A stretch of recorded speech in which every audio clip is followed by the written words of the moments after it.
Hello students, welcome to my channel. आज मैं आप सभी को चैप्टर नंबर 3 की एक्सरसाइज 3.3 का क्वेश्चन नंबर फर्स्ट का थर्ड पार्ट करवाने जा रही हूँ। तो क्वेश्चन नंबर फर्स्ट में हमें दिया है solve the pair of linear equations by the elimination method and the substitution method. तो हमें ये जो पेयर ऑफ लीनियर इक्वेशंस दी है इसे हमें एलिमिनेशन मेथड और सब्स्टिट्यूशन मेथड दोनों ही मेथड से सॉल्व करके बताना है। ठीक है, तो चलिए स्टार्ट करते हैं।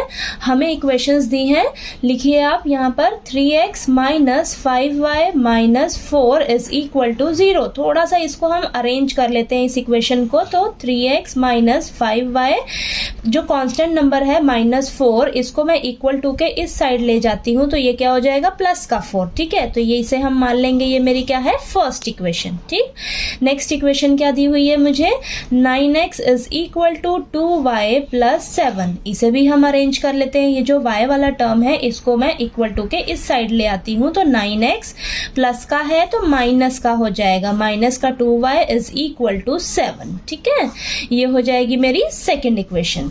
ठीक है, अब हमारे पास इन दोनों इक्वेशंस को हम क्या करते हैं, सबसे पहले एलिमिनेशन मेथड से सॉल्व करके दिखाते हैं। ठीक है, तो एलिमिनेशन मेथड में हमें क्या करना होता है, जो हमारे पास x वाली टर्म्स हैं और जो y वाली टर्म्स हैं, चाहे आप x वाले टर्म को सेम बना लीजिए या y वाले टर्म को सेम बना लीजिए। ठीक है, तो यहाँ पर मेरे को क्या आसान लग रहा है बनाना, x वाली टर्म को ना सेम बनाना इजी लग रहा है। यहाँ पर देखिए आप 3x है और यहाँ पर सेकेंड इक्वेशन में क्या है 9x है। तो अगर मैं फर्स्ट इक्वेशन में यहाँ पर इसे 3 से मल्टीप्लाई कर दूं तो ये भी 9x हो जाएगा ना। तो मैं क्या करूंगी, इस फर्स्ट इक्वेशन पूरी इक्वेशन को क्या करूंगी 3 से मल्टीप्लाई कर लूंगी। ठीक है, तो यहाँ पर लिखिए आप 3 मल्टीप्लाई बाय फर्स्ट इक्वेशन क्या है मेरे पास 3x minus 5y is equal to 4।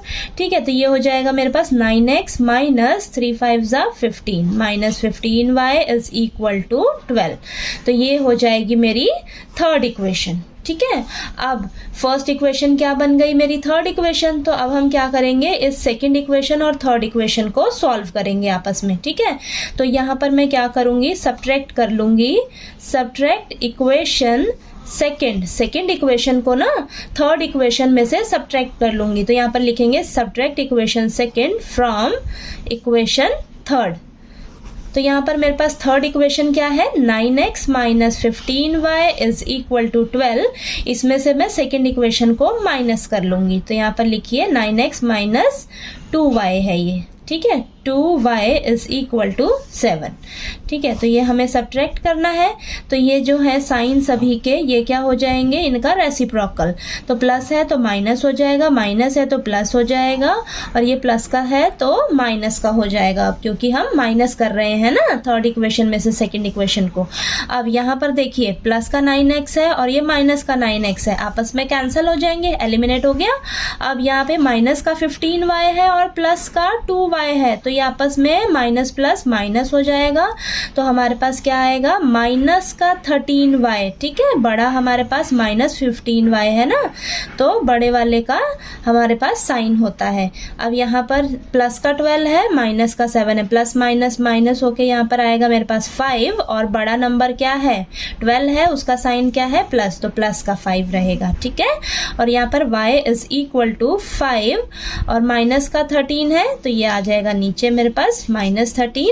ठीक है, तो यहाँ पर मेरे पास y का वैल्यू क्या निकल कर आ गया माइनस 5 अपॉन में 13। ठीक है, तो y का वैल्यू मेरे पास आ गया निकल कर। अब मैं इसे किसी भी इक्वेशन में पुट करके x का वैल्यू निकाल लूंगी। ठीक है, तो मैं यहाँ पर फर्स्ट इक्वेशन क्या है मेरे पास 3x minus 5y is equal to 4। तो यहाँ पर आप लिख लीजिए put the value of y in equation first. ठीक है, तो ये मेरे पास फर्स्ट इक्वेशन है, इसमें मैं y की जगह अब क्या रख दूंगी माइनस 5/13। तो 3x minus 5 into minus 5 upon में 13 इज इक्वल टू 4। ठीक है, तो यहाँ पर आ जाएगा 3x माइनस माइनस मल्टीप्लाई होके क्या हो जाएगा प्लस का 5 5 जा 25 अपॉन में 13 इज इक्वल टू 4। तो यहाँ पर 3x is equal to 4 plus का 25 अपॉन 30 है, इस साइड आएगा तो माइनस का 25 अपॉन 13 हो जाएगा। ठीक है, तो यहाँ पर 3x इज इक्वल टू, यहाँ पर एलसीएम ले लीजिए आप, 13 एलसीएम आएगा और यहाँ पर 1 है और यहाँ पर नीचे एलसीएम 13 है, तो 13 को मैं क्या करूँगी 4 से मल्टीप्लाई कर लूँगी। ठीक है, तो यहाँ पर इसको हम जब 4 से मल्टीप्लाई करेंगे तो हमारे पास क्या आएगा 52। ठीक है, मल्टीप्लाई करके 52 आएगा, माइनस का 25। ठीक, अब यहाँ पर 3x इज इक्वल टू 52 और 25 को जब हम आपस में माइनस करेंगे, ठीक है, तो यहाँ पर आएगा 27 अपॉन में 13। ठीक है, अब यहाँ पर x का वैल्यू चाहिए, x के साथ अभी भी मल्टीप्लाई में 3 है तो इस साइड आ जाएगा ये डिवाइड में। ठीक है, डिवाइड में आ गया तो 3 और 27 आपस में कैंसिल होंगे, 3 के टेबल पे 9 आएगा ऊपर हमारे पास, तो यहाँ पर x का वैल्यू मेरे पास कितना निकल कर आएगा 9 अपॉन 13। ठीक है, तो यहाँ पर एलिमिनेशन मेथड से मेरे पास x और y का वैल्यू निकल कर आ गया। ठीक है, अब नेक्स्ट पेज पर हम इसे सब्स्टिट्यूशन मेथड से सॉल्व करते हैं। तो चलिए अब हम इन दोनों इक्वेशंस को सब्स्टिट्यूशन मेथड से सॉल्व करते हैं। ठीक है, सब्स्टिट्यूशन मेथड में हमें किसी भी एक वेरिएबल की वैल्यू निकालनी होती है किसी भी एक इक्वेशन से और उसे दूसरी इक्वेशन में पुट करना होता है। ठीक है, तो यहाँ पर मैं क्या कर रही हूँ, फर्स्ट इक्वेशन में से ना x वेरिएबल की वैल्यू निकालने जा रही हूँ। तो यहाँ पर लिखिए आप फ्रॉम इक्वेशन फर्स्ट इक्वेशन क्या है मेरे पास 3x minus 5y is equal to 4।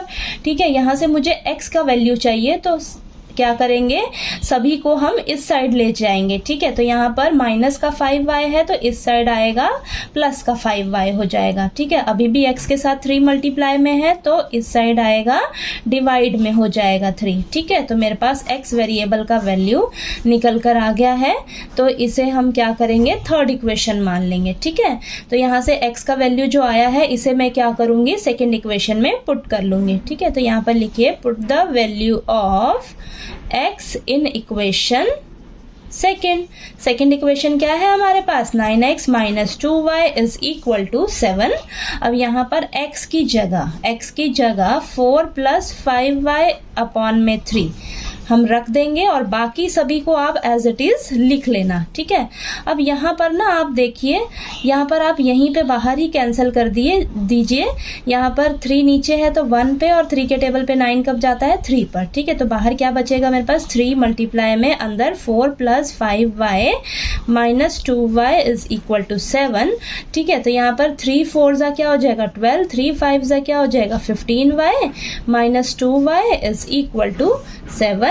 ठीक है, अब यहाँ पर y वाले टर्म्स को हम एक साथ सॉल्व कर लेते हैं और जो 12 है मैं इस साइड ले जाती हूँ, प्लस का है तो माइनस का हो जाएगा और y का है यहाँ पर प्लस का 15y है और माइनस का 2y है, तो ये प्लस माइनस माइनस हो जाएंगे 13y आएगा। ठीक है, वो भी प्लस का, और यहाँ पर 7 माइनस 12 हो जाएगा इस साइड। ठीक है, अब यहाँ पर इस साइड कर लेते हैं हम, तो यहाँ पर 13y is equal two plus minus minus 7 plus का है माइनस का 12 है, तो ये आपस में माइनस होके हमारे पास माइनस का 5 आएगा। ठीक है, अब यहाँ पर y is equal to minus 5 upon में 13, y के साथ मल्टीप्लाई में 13 इस साइड आ जाएगा डिवाइड में, तो y का वैल्यू मेरे पास आ गया माइनस 5 अपॉन 13।